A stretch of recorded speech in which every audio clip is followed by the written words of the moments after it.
This is the Kegtron Pro physical installation video. When you place your keg monitor on the wall, put it in the general vicinity of your existing draft lines. Put it up high enough so that it won't be hit by a keg and damaged. We'll come back and attach this later. Your draft lines should be cut at the halfway point for a short line. This is a 6-foot 2-meter line, and mark the tube accordingly. For a longer line like this, which is 12 feet or 4 meters, you want to cut it so the longer portion is closest to the shank. So we'll put the mark at 1.2 meters or 4 feet. We'll go cut the lines next and then attach them to the keg monitor.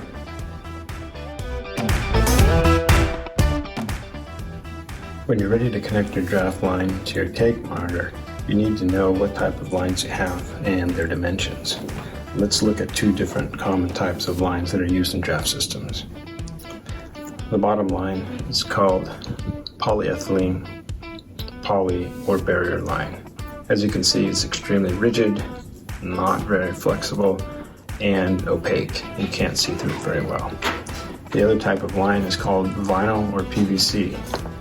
It's very easy to bend, soft when not too cold, and it's clear. We're going to start by looking at polyline.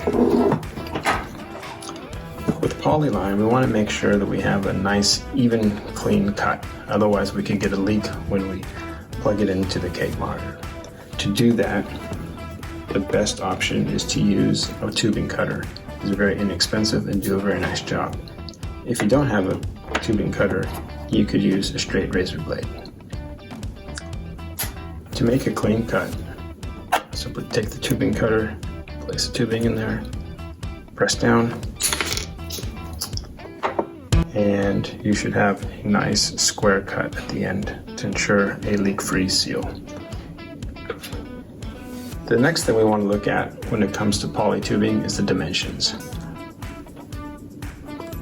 For tubing that interfaces with the Kegtron Pro fittings, you need to ensure that the tubing has an outer diameter of 3/8 of an inch. You can verify that with calipers if you have them. You can also look at the actual printed label on the tubing itself. If your tubing is 3/8 OD, then it can be pressed directly into the keg monitor without any adapters. If you have a different size of poly tubing, then you'll need a reducer or an enlarger. An example tubing is 1/2 inch outer diameter. For 1/2 inch outer diameter, it won't fit directly into the keg monitor, so we need a reducer.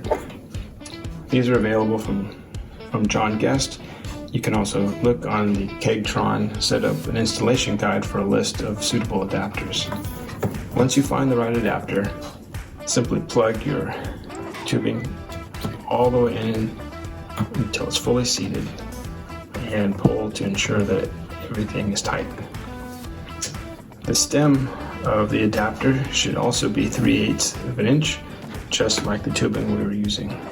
These can now be interfaced directly to the Kegtron keg monitor.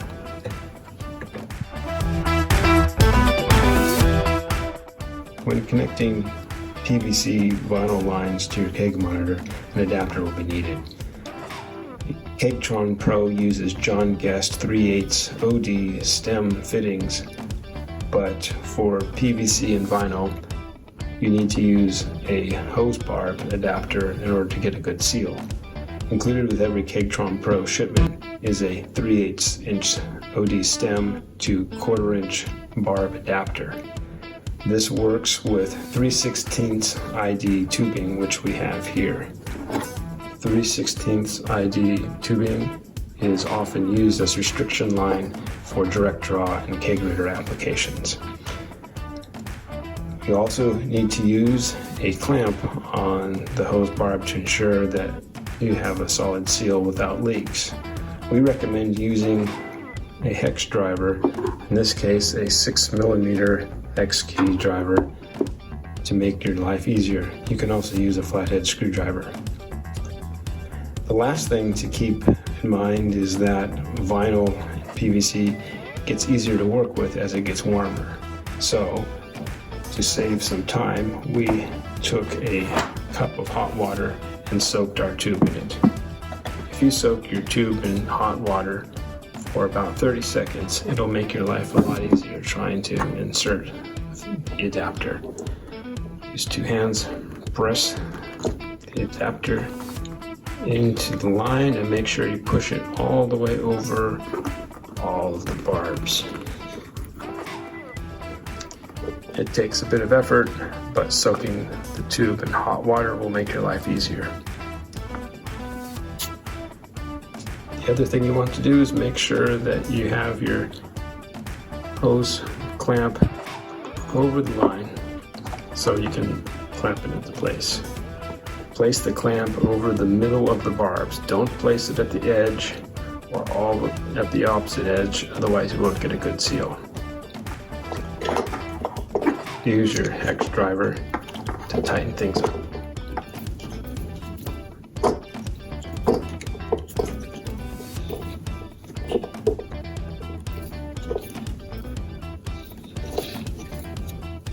Here we can see we have a nice seal right over the barbs, which should make for a no leak connection. Again, if you don't have a hex driver like this, you can use a flathead screwdriver.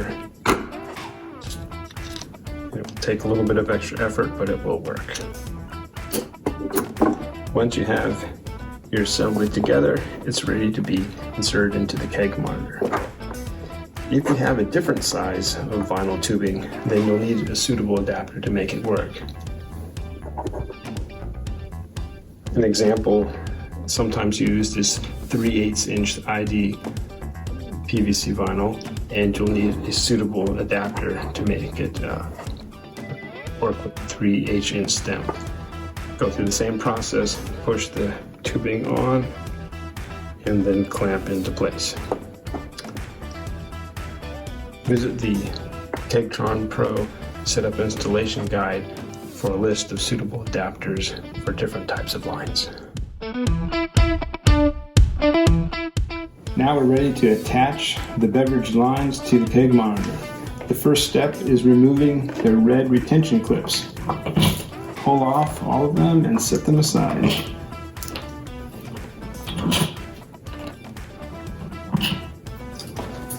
Now you want to actually connect a line. So find your keg coupler and the adapter that's connected to it and press into the bottom of the Johnny Best fitting.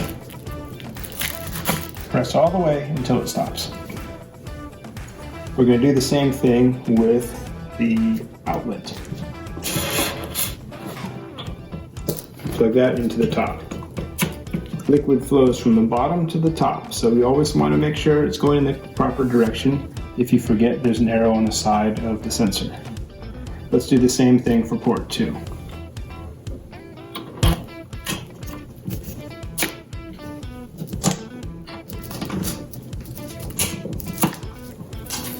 Now we're ready to add the retention clips.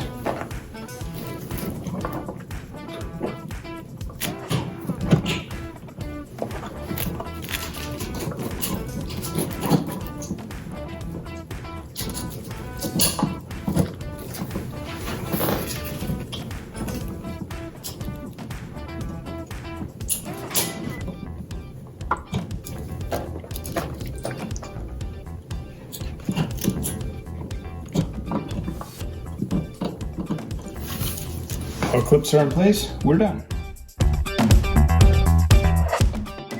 This is the last step of the physical installation. We're now going to connect power to the keg monitor and verify that everything comes online.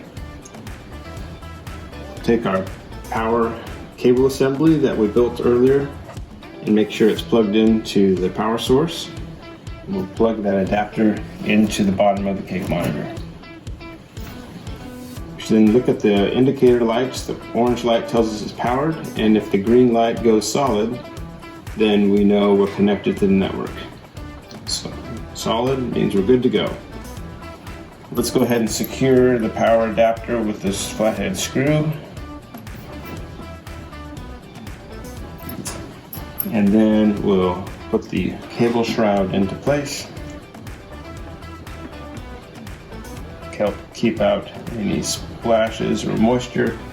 The last step is we can use our zip tie to hold that cable shroud.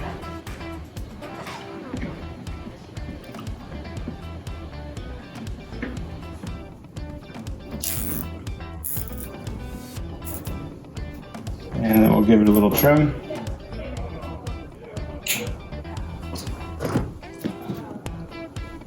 And now we're all good to go.